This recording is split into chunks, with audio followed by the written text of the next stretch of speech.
આપી છે આ અમારે બાજીપુરાના સે પ્રજાપતિ રતનભાઈ આપણા સ્ટુની વાત માટે આ વધારેલા છે એટલે આ બધો લાઈવ પ્રોગ્રામ આપશે આ ચેનલથી ચેનલની અંદર બધે પ્રસારણ થશે અને પછી આપણે એવું નથી કે અમારું બધે પ્રસારણ થાય અમારા બધા વખાણ થાય એમ નથી બાપ દરેક આત્માને પરમાત્મા કંઈક સદબુદ્ધિ આપીને કંઈક વર્તમાનની અંદર સારા સંસ્કારો નાખી અને પોતાના કલ્યાણ માટે માણસ કંઈક કરે અને કરે એટલું નહીં આમાં થશે બીજા કોઈમાં નહીં થાય બા કોઈ યોનિની અંદર પરમાત્માનું ભજન નહીં થઈ શકે કેમ નહીં થઈ શકે એની આવડતા પ્રમાણે આવશે અને 4 વસ્તુમાં રહી અને વરી પાછા નીકળી જશે વરી બીજી યોનિમાં એમ આપણી અંદર તમે જુઓ કે સંત બીજ પલટે ની જુગ જાય અનંત ઊંચ નીચ ઘર અવતરે આ ઘર સંત કા સંત તો એમ કેમ કીધું અને પછી એક શાસ્ત્રમાં તો એવું કીધું હે માનવ આ માનવ થી તું માનવ બન આટલું થઈ જાય તો બસ થઈ ગયું પણ માનવ માંથી જો 84 લાખ યોનીમાં જાય ને તો વરી 84 લાખ યોની કેદી ફરેલી છે મારા બાપ અને આ તો પરમાત્માની દયાથી આપણ પુણ્ય અને મનુષ્યનો અવતાર કેમ આવે છે યાદ રાખો બધાય એમ આવે છે કે પુણ્ય ને પાપ આ બે હરખા ભેગા થઈ ગયા પુણ્ય એટલું અને પાપે એટલું હવે પુણ્ય પાપ પરમાત્માને દે કાનૂન અન્ય ત્યાં પરમાત્માને કાનૂન છે કે પુણ્ય ને પાપ ભેગા થાય ને એટલે ન 84 લાખ જૂનીમાં મૂકી શકે ન તો આ મનુષ્ય અવતારમાં પુણ્ય છે પુણ્ય હરખું પાપ છે બરોબર એ જે હરખા થઈ ગયા નથી પરમાત્માને આ આત્મા ઉપર દયા આવી કે આને હવે એકવાર તક આપું એકવાર મનુષ્ય અવતારની અંદર એને અવતાર આપું અને એમાં આપણે સ્વતંત્રથી માતાઓ પર તંત્ર છે બાપ માતાઓ સ્વતંત્ર રહી સત્યાનંદ મહારાજ એક ઠગણ પુસ્તકમાં એવું લખ્યું છે બાપ કે માતાઓ સ્વતંત્ર રહી શકે જ નહીં નનકી હોય તો એના બાપના કબજામાં દીકરી લગ્ન થાય એટલે પતિના કબજામાં અને કદાચ લગ્ન થઈને પતિ ઓફ થઈ જાય તો દીકરાના કબજામાં માને એને કેમ રીતે રહેવું જોઈએ આવું આપણા શાસ્ત્રનો નિયમ છે બોલો કૃષ્ણ કનૈયા જય હો જય પાપ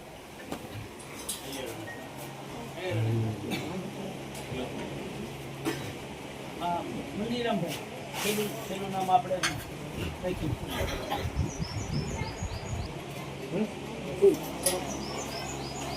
છેલ્લું આપણે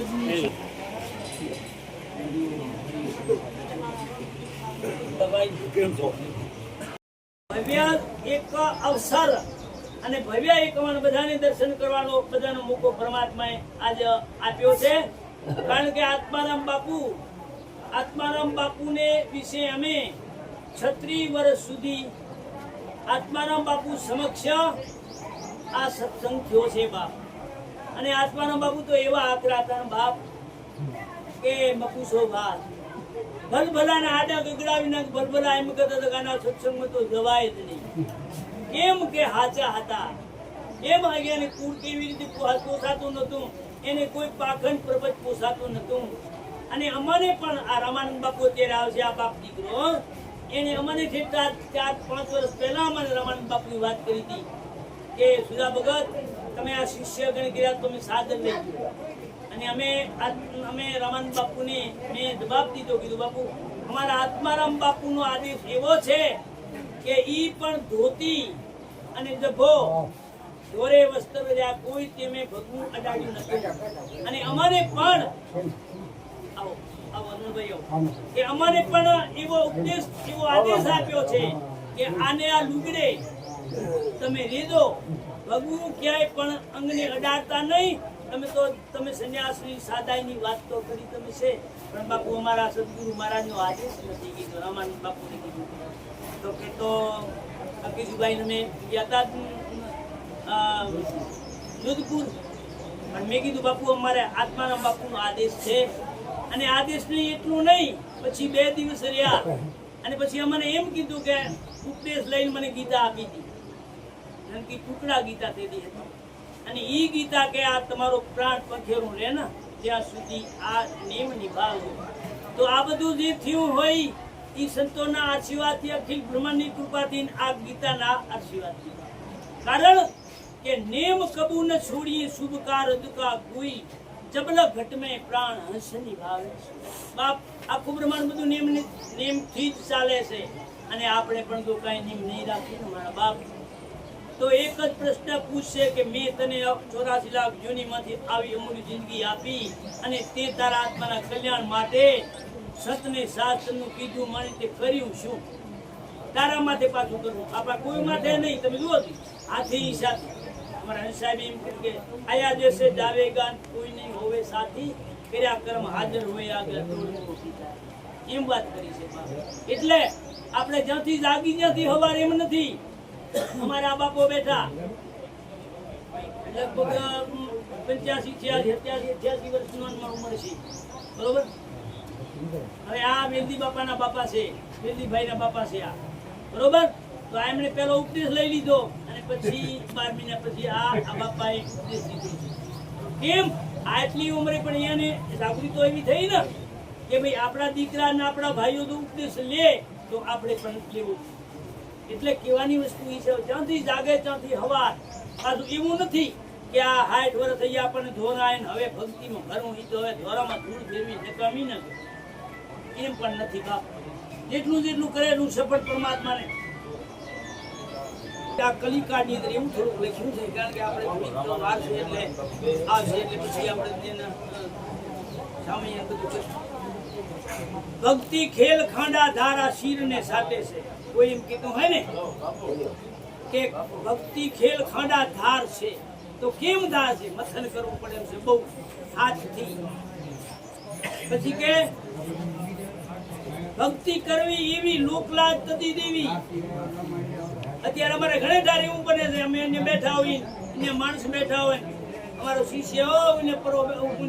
ઉનેથી આમ ઓમ સરી જાય ઉને બેહી જાય પછી અમને એમ થાય મને નજરમાં તમારી હોય અને પછી બરોબર થોડુંક આ શું થાય તે કરા કારણ કે તને આ લોકલા ડાડી તને આ કે મારી કિંમત થાય છે હવે આ નમસ્તે મારે ભક્તિ કરવી એવી લોકલાજ તદી દેવી સતગુરુ સંત લેવા સેવી પછી શું કીધું ખબર છે ભક્તને વિરાજી પાકી થાય જોજો કુળમાં કલેશ થાશે લોક દુખી અને નિંદા ગાશે સોયા દેવી એક દિન થાશે અને થયું છે પછી કે તમારો ફોન જે માગતા તેનો વેરી બને અત્યાર તો બધું સારું છે મા બાપ કોઈ છોકરાને એમ ભગવાનનું નામ લે કેમ તો ના નથી કીધું પહેલે તો શું કીધું ખબર છે આ બાબો થઈ જાય અને ભક્તમાં નજા આવે ભક્તન તો કઈ કમ નવરા મુઆ અને નવરો છે ને એટલે એમને રહ્યા છે પછી ભક્તને કડાકા હોય એટલે કે કડાકા હોય ને કે આ ભગવાનના નામમાં રહ્યા એને કડાકા તો માત્ર નથી કે ચાલો પછી એમ કીધું માત તાત વેરી બને હગને નહીં ગમે જેના દિલમાં રામ રમે પછી કે સૂડી પર ચડવું પડશે પણ દુરીજન હામાં લડશે એ સૂડી પર ચડવું પડે પણ દુરીજન હામાં લડે પણ મડક પાછો નહીં કારણ કે જેને પરમાત્માથી તારી લાગી છે જેને દ્રઢ વૈરાગ જેના મનમાં છે ઈ કોઈને કાન નથી કદાચ એનો વાંક ન હોય ને એના માથે આપતી આવે ને તોય પણ ઈ બાપા ડગે નહીં કેમ ન ડગે એટલું જ હોય કે તમે મને મારા અવારમાં તો તમે મને કહો છો ને એવા અપલખન એવા અજ્ઞાનના સાધન મારી પાસે છે તો નહીં ને એ મારે બહુ ખ્યાલ રાખવાની જરૂર અને દુનિયાનો દેખ્યો દુનિયાને કોઈની બીક નથી દુનિયાની ઈર્ષા નથી આપણામાં જેવું હોય દુનિયા કપડાને ભક્તને માટે તો બહુ ઉપાડી દે ત્રાજુએથી તોડી દે એ આટલા મહાભગત છે આપણે કઈ કેવું ન પડે પછી સૂડી પર ચડવું પડે દુરીજન હામાં લડે મળદ પાછો નહીં પડે અને પછી શું કીધું પુરાવો ક્યાંનો કીધું મીરાબાઈનો મીરા માથે કેવી થઈ નરસિંહ બેઠા જેલ ચડી હારું થઈ મંત્રી રાજા જેલમાં પૂર્યા હતા આખા જગદાહેરની ખબર છે મીરા માથે મીરાનું ઝેર આપ્યું પી ગયા અમૃત કરી નાખ્યું ભગવાને મીરા માથે કેવી થઈ નરસિંહ બેઠા જેલ ચડી તો એને ભક્તિ છોડી અને હવે છેલ્લે આત્મારામ બાપુએ કીધું ભક્તિ કરવી તો ડરવું નહીં ભક્તિ કરવી ડરવું નહીં પાછું પગલું ભરવું નહીં આત્મદાસ કે કામ પૂરું કરવું આ સંતોએ કેવી રીતે આ ઈકુકો શબ્દ અનુભવ કરી કેવી રીતે પૂછ્યું છે બાપ. અને એની માળાઓ બનાવી અને પોતે પોતાનું માથે નામ ઠેરાય. જેમાં આપણે 108 પારાની માળા હોય ને, અને માળા હોય ને એમાં છેલ્લે છેવટે 2 દોરા હોય ને, મેરમાં 2 દોરા મેરમાં નાખે, એક મેરમાં 2 દોરા. જાની કોઈ બધા પારા હોય અને એક દોરમાં 2 દોરા નાખે ને, એક પારામાં એની મેર કહેવાય. એવી રીતે સંતો એના નામને માટે મેર માટે પોતાનું નામ ઠેરાય. મોહ માયા જેને વ્યાપેની દ્રઢ વૈરાગ છે, જેના મનમાં નામ છે તાળી લાગી સકળ તીર્થ તેના ધર્મમાં. આ નરસિંહ મહેતે વાત કરી કે વૈષ્ણવજન કેની ગઈ પીડ પરાઈ જાય, પર દુખી ઉપકાર કરે તો મના બીમાન ના. એના થકી સારું થયું હોય ને તો એના મનને એમ થાય કે હે પરમાત્મા, હે પ્રભુ, આ એક અમે તો નિમિત્ત બનીએ છીએ, આ કરાવે છે કોણ? પરમાત્મા. અને આપણી અંદર દરેકની અંદર પણ આ બીજી વસ્તુ અંદરમાં છે એટલે આને હરખ લેવા નથી દેતી. અત્યારે અમુક વાતો થાય બોલે આપણે આવું કહેવાય ને, એટલે હવે એક વખતે તો એમ વાતો થતી, અમુક બીડી પીતા હતા પછી આ વખતે એક શું કીધું ખબર, અમે એને ખડવાટવા આવ્યા છીએ, અમે કઈને હજામત કરવા તમારા કને આવ્યા છીએ, આ તમે કઈ કણ દેતા નથી, તમે આ બધી આવી રીતે વાત કરો છો. બધું અમારા હાથમાં બાપુ તો એટલા બધા કડક હતા કે વાતો પાણીની બીડી પોતે બીડી પીતા. પણ આમાં શું કે સત્સંગ ચાલતો એટલી વાર પાપ નથી, પણ એક ક્વેશ્ચન કરે એટલે બીજાને તલબ થાય એટલે એ બીજું એમ કરે, એની એ વાત એ છે કે કઈ પછી કોઈને કીધેથી એમ નથી. પછી આ બીડી આ ફેન્ડ આ બધું છે ને એ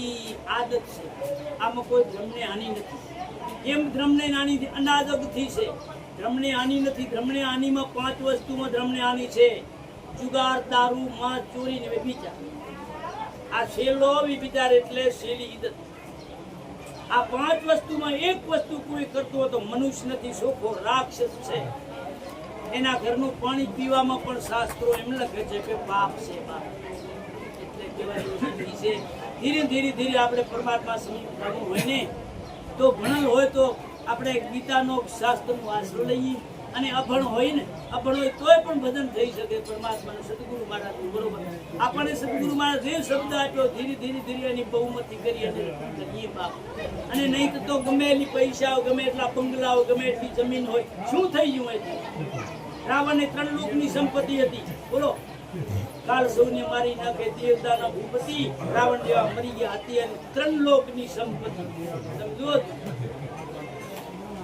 અનિતિના નર નહીં ઓથરે, અનિતિની નરે વંશ. જુઓ મોજૂદ દાખલા છે રાવણ, કૌરવ અને કંસ.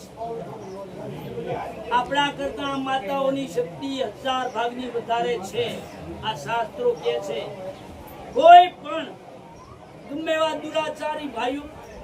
દુરાચારી માણસોને માતાઓએ પૂજતા કરી દીધા છે, એમની શક્તિથી, એમની ઓજસથી. ક્યાંય પણ એવો ઇતિહાસમાં દાખલો નથી, ઇતિહાસમાં એવો દાખલો નથી ક્યાંય કે ખરાબ બાઈને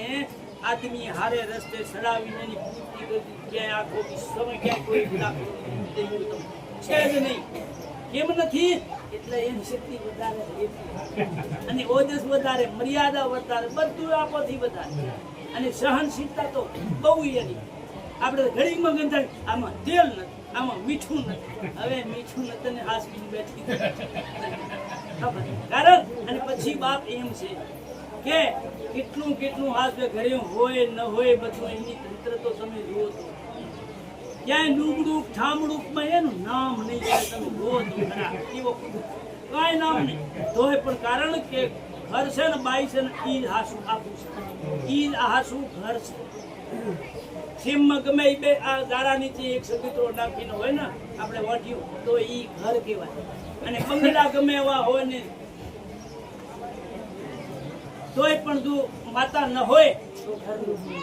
એટલે કહેવાની વસ્તુ આપી છે. ખૂબ આપણને સમય પરમાત્માની દયાથી અને બધાના દર્શન પ્રસંગ બધા કર્યાથી આજ આપણને આવો પરમાત્માની દયાથી, સંતોના આશીર્વાદથી આવો આપણને મોકલો મળ્યો છે બાપ. દૂરથી બધા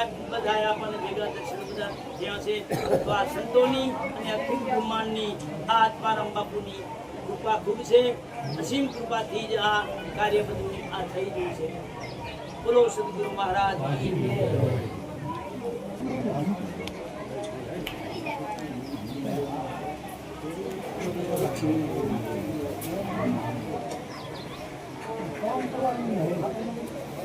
આવો મૂકો તો તો આયા પછી આ પ્રશ્ન ન લઈ સંતુલનો અભિપ્રાય સંતુલન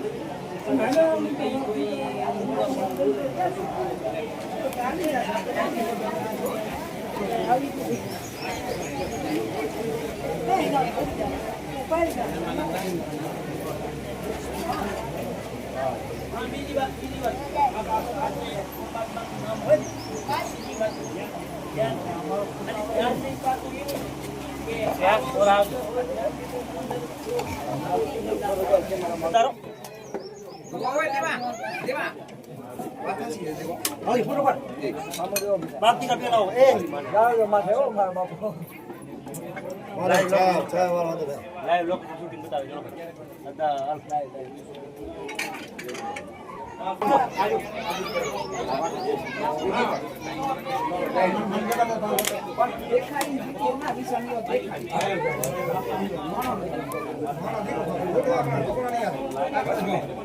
હા જમાઈ તમે ક્યાં આવો માહિતીનો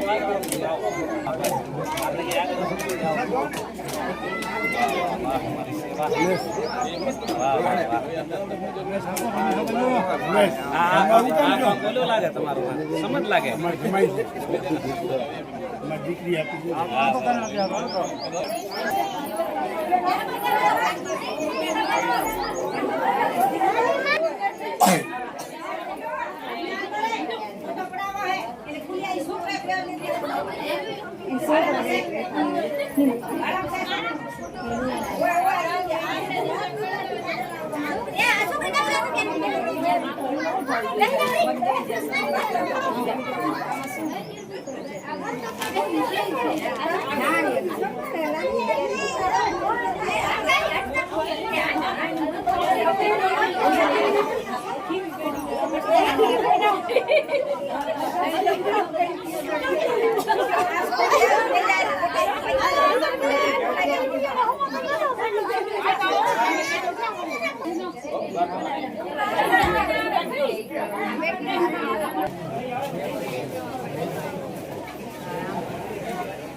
Thank you.